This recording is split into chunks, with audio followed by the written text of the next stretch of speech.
All right, today we are going to pre-fill, tape, bead, and first coat, right? So that's what today's video is, and we're gonna jump right into it. I just got finished up at Home Depot buying material for another job. The bill came up to $126, and I asked the guy, hey, can you give me a good guy discount? And I have a great relationship with this guy. I go there twice a day sometimes. And so he's like, yeah, sure. And he gave me $24 off.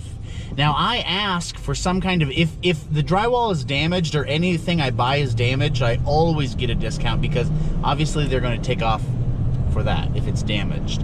But this wasn't, I just asked for it, and I do this all the time. Him and I have a great relationship, and this isn't against their policy. But he gave me $24 off my bill. So I just made literally free money. And this is how I want your mindset to be. Home Depot just clocked in, and made me $24.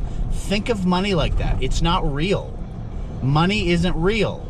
Home Depot just made me $24 for doing nothing, right? Isn't that weird?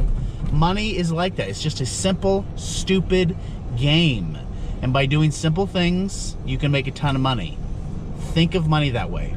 We're gonna jump right into this drywall.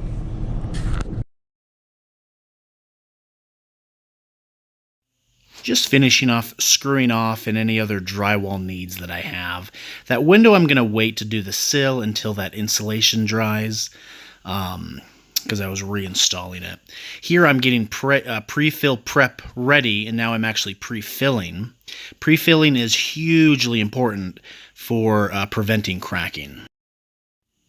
After pre-fill, you can move directly into your tape layer. You don't need to wait at all. And you'll see me start that shortly. I use a banjo to do my tape. I haven't purchased a bazooka yet. For the jobs that I do, it's not as cost effective to purchase that, so I use the banjo. After you tape your butts and recess joints, before you tape the inside corners, move on to something else. So here I'm going to start my bead, and that'll give that tape layer time to dry, so I can use my tools on the corner so I don't rip off the edges.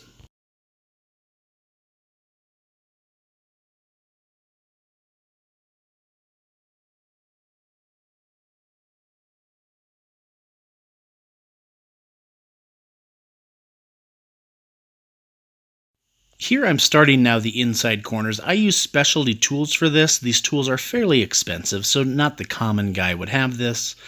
But it just sure saves a ton of time if you can kind of pause the video and see. They're on those little red sticks.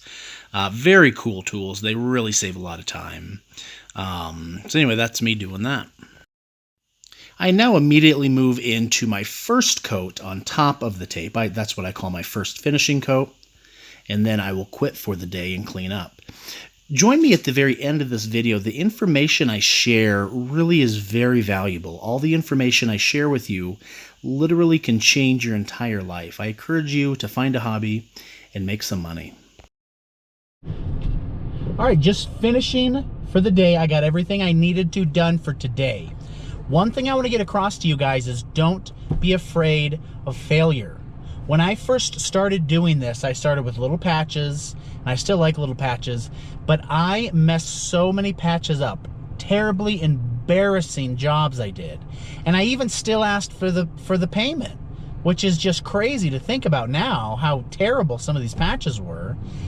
But the point I'm trying to make, whatever hobby you cling on to and want to take full time, you're gonna mess up, you're gonna screw up, you're gonna piss people off, you're gonna embarrass yourself. It's just gonna happen. Don't be afraid of it though. It's part of it. Like this YouTube video. It's kind of embarrassing that I'm doing this, honestly, right? A little bit. My first couple of videos were super embarrassing even for me to look at. And I can't imagine random people looking at it. But even now, I'm slowly getting better. This video compared to my first one, I think is a little better. Don't be afraid of failure. You're slowly going to get better and better and better. Keep it up. Change your mindset. You can do it.